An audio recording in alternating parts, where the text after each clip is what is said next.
If the Middle East war escalates, how could it affect India's economy? The ongoing tension in the Middle East involving the United States, Iran and Israel are not just a geopolitical issue. They could also have a real economic impact on India.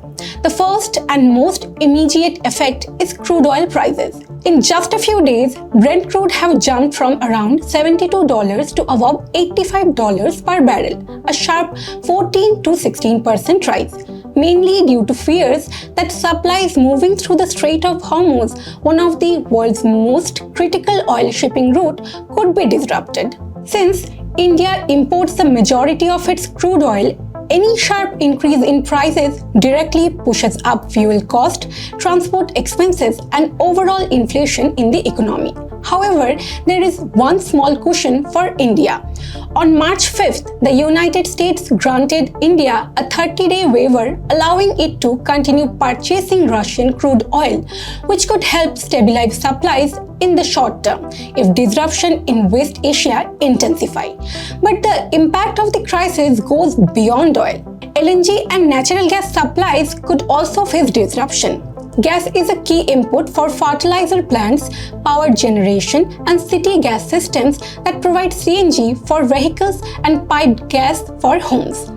LPG imports could also be affected, which is important because millions of Indian households rely on LPG for cooking.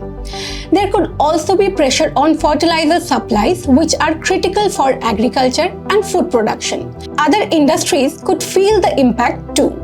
For example, rough diamonds imported from the Gulf are processed in Surat, one of the world's largest diamond cutting hubs.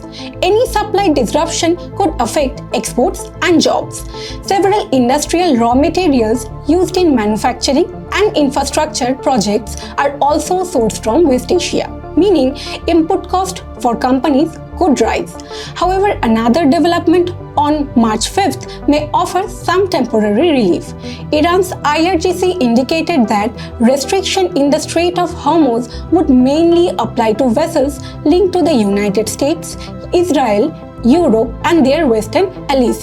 Since India was not specifically mentioned, this could provide some breathing room for Indian shipments in the short term. So, the big question is, if the conflict continues for longer, can India's economy absorb the shock, or could it trigger a longer inflation cycle? Let us know your thoughts in the comment, and for more such market updates, follow or subscribe Insights.Market.